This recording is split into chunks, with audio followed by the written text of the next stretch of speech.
तो जर सजीव असताना तर बोलला असता. काय बोलला असता माहितीये? बोलला असता, राजा मला माफ कर रे, तू माझ्यावर विश्वास ठेवलास. तुला किती माझ्यावर विश्वास होता की सह्याद्रीमध्ये दगाफटका होऊच शकत नाही. राजा तुला काय सांगू, माझ्या आयुष्यातला आजचा दिवस जो आहे तो आजचा दिवस माझ्या आयुष्यातल्या सगळ्यात काळा दिवस आहे रे. किती छान वाटायचं माझ्या अंगाखांद्यावर जेव्हा अशा घोषणा व्हायच्या.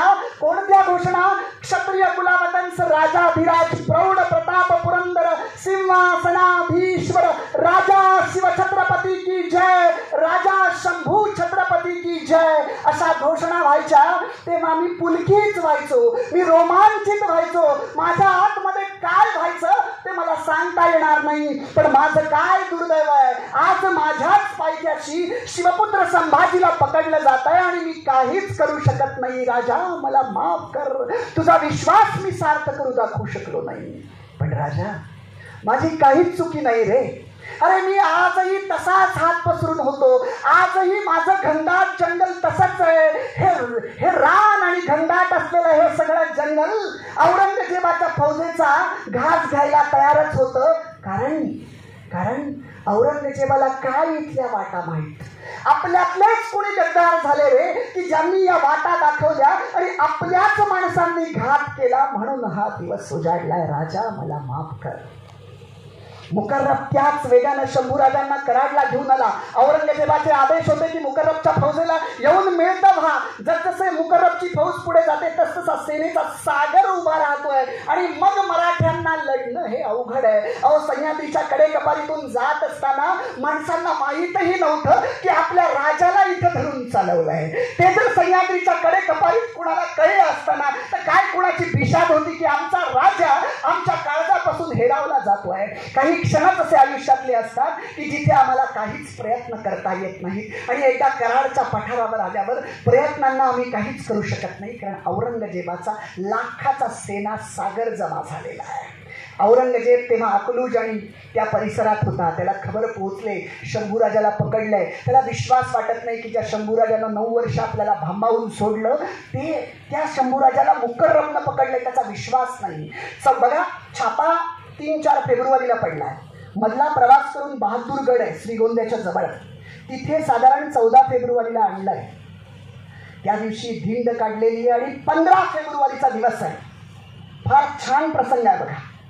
तुम्हाला आम्हाला चेतना आणि अभिमान देणारा प्रसंग आहे. झालं बरं का? आता थोडक्यात हे आटोपतंय कारण शेवटचा प्रवास फार कोणाला ऐकावा असं वाटत नाही. पण त्या 15 फेब्रुवारीला हिंदुस्थानचा बादशाह सिंहासनावर बसलाय आणि त्याच्या समोर या 2 युद्ध कैद्यांना उभं केलंय.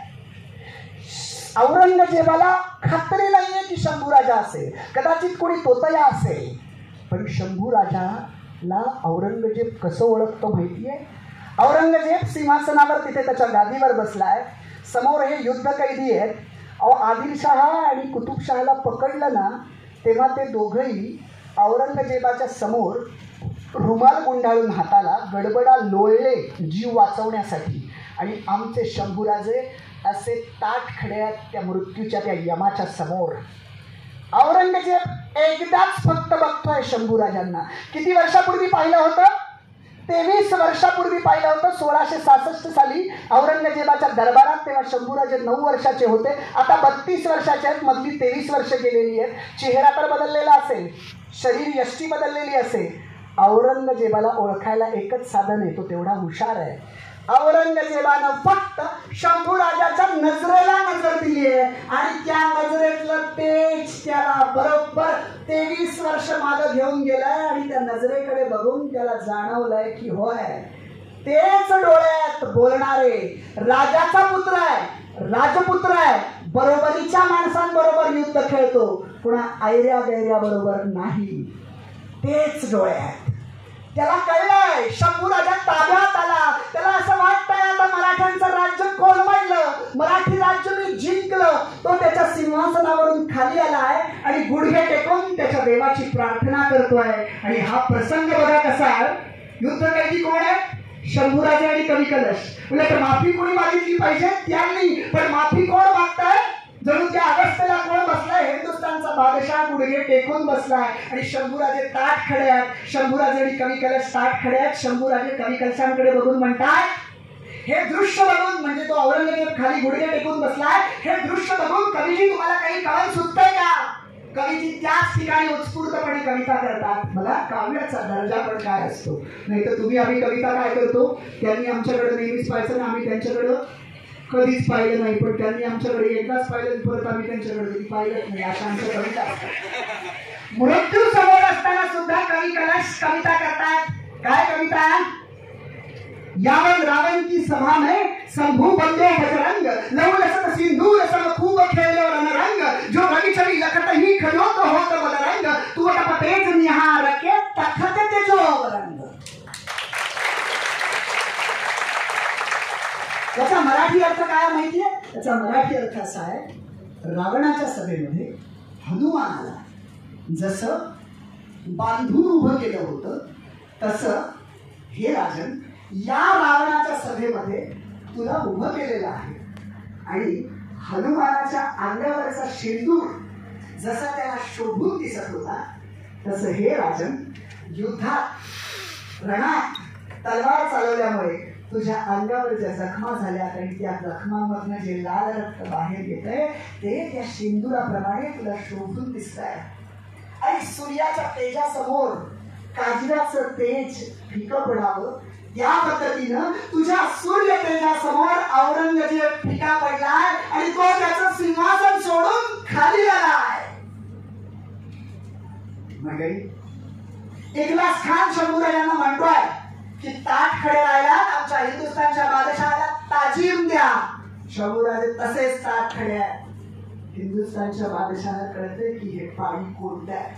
तो राजकारणी आहे, तो त्या दिवशी काहीच बोलत नाही. बरं, 15 फेब्रुवारी जातोय, मधला एक दिवस जातो आणि 17 फेब्रुवारीला त्यानं रोहल्ला खानाला पाठवलंय शंभूराजांना भेटायला. त्या वेळेस त्यानं 3 प्रश्न रोहल्ला खानानं विचारले. एक, आमच्यातले कोण कोण गद्दार आहेत त्यांची नावं सांगा, आणि गडकोट किल्ल्यांच्या चाव्या आमच्या ताब्यात देणार का?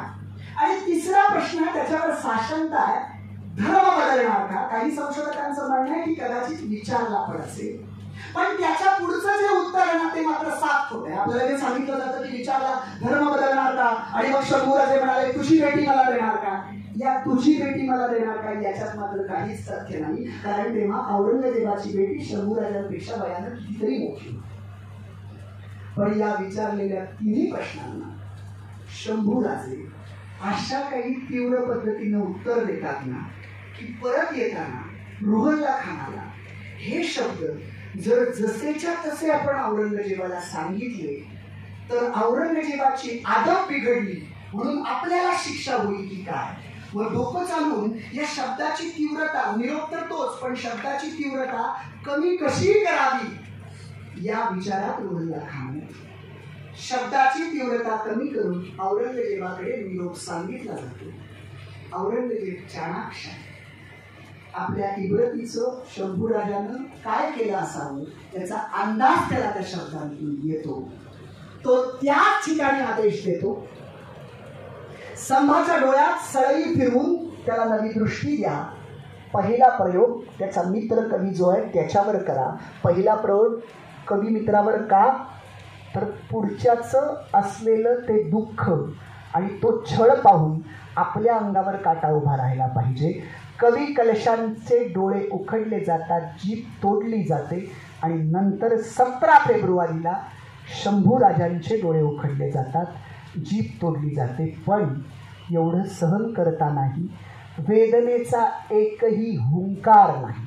हे आपण बोलत नाही, औरंगजेबाचे जे चरित्रकार आहेत, ईश्वरदास नागर आहे, खफी खान आहे, तेही सांगतायत की एवढा छळ होत असतानाही वेदनेचा एकही हुंकार नाही.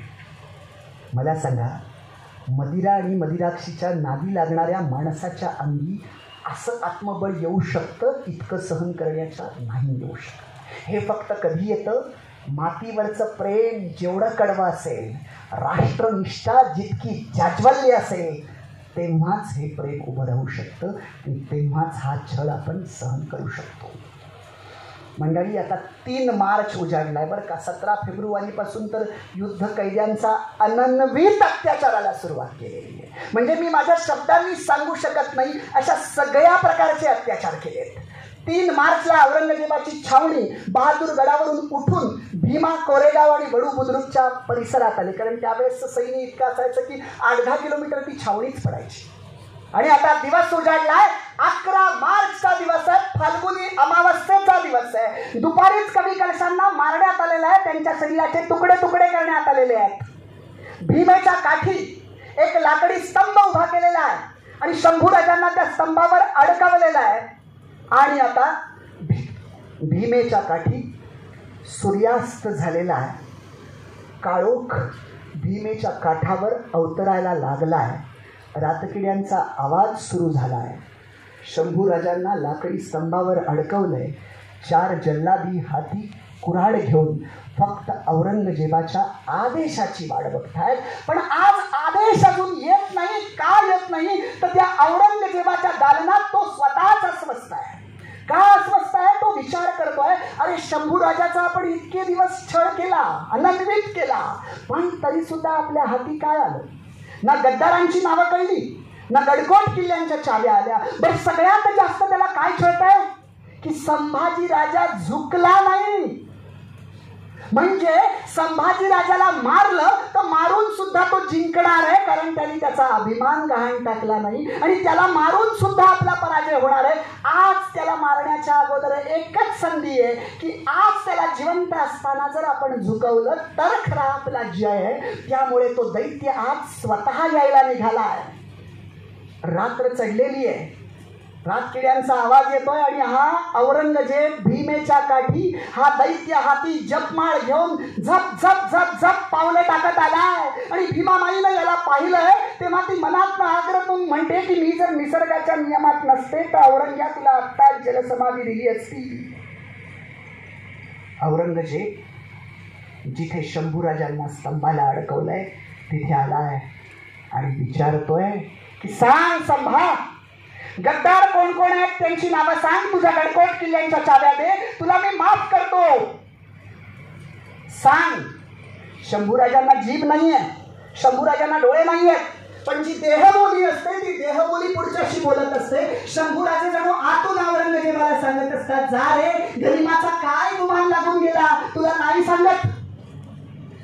औरंगजेबाला प्रयत्न केल्यानंतरही कळतं संभाजीराजे काही मानत नाही.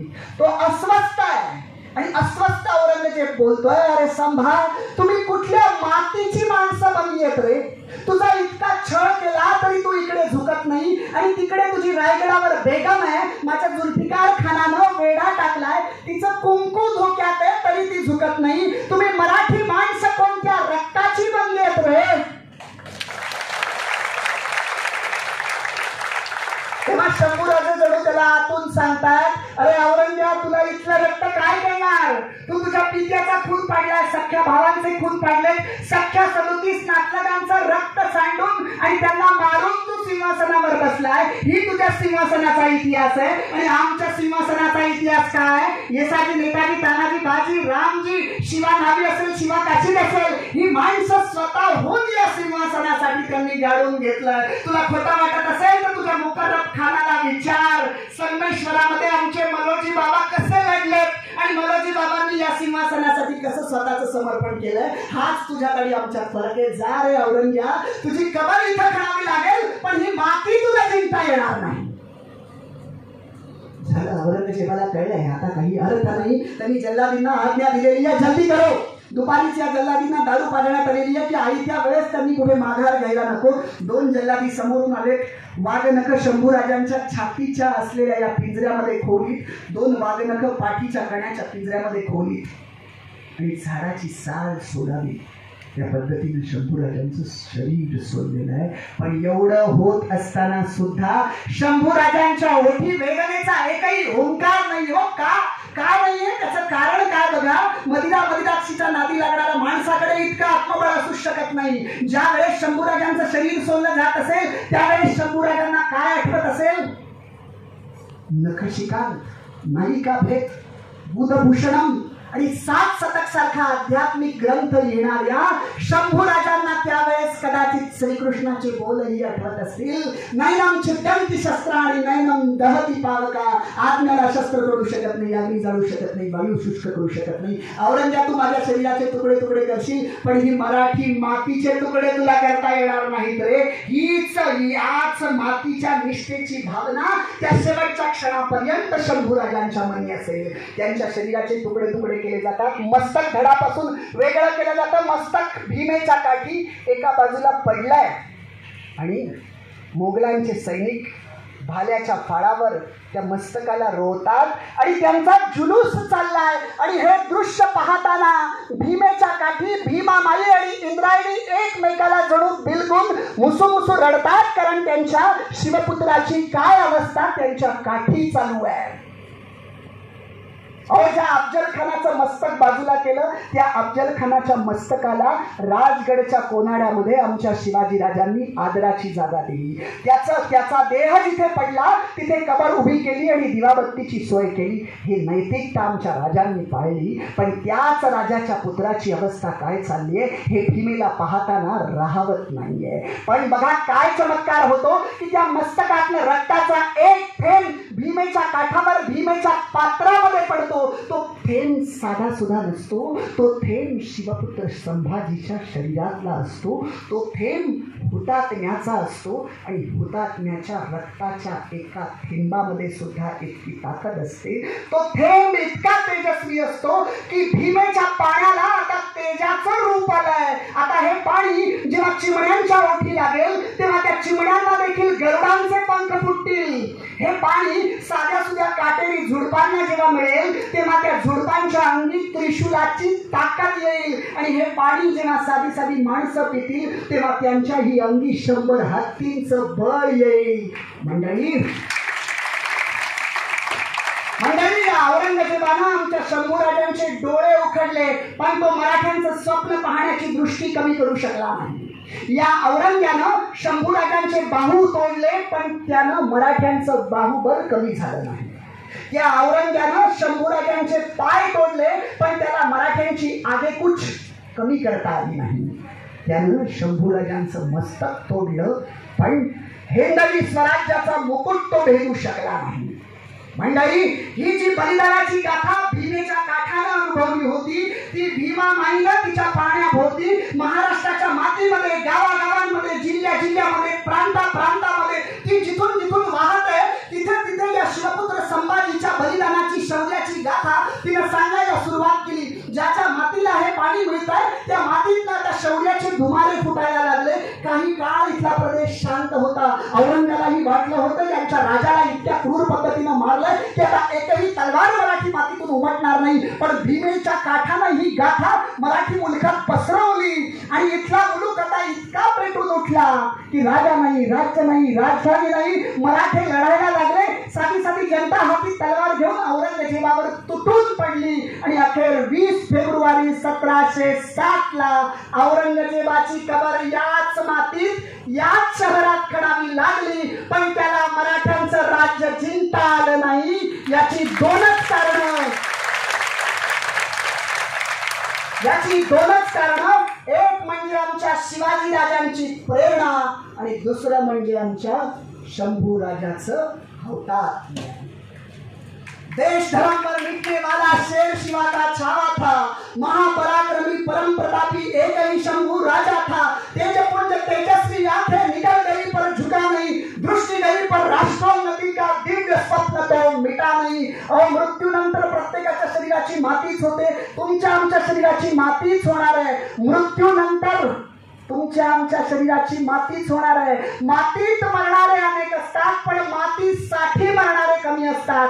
सह्याद्रीच्या कड्याकपारीतील मराठी मुलखातल्या मराठी माणसावर जेव्हा जेव्हा मातीसाठी मरण्याची वेळ येईल तेव्हा तेव्हा भीमेच्या काठी, वडूबुद्रुकच्या जंगलात भीमेच्या काठी केवळ फक्त वयाच्या अवघ्या 32व्या वर्षी धीरोदात्तपणे स्वतःचं आत्मसमर्पण करणाऱ्या शंभू राजाची ही कथा तुम्हाला आणि आम्हाला अखंड प्रेरणा देत राहील. मंडळी, अखंड प्रेरणा.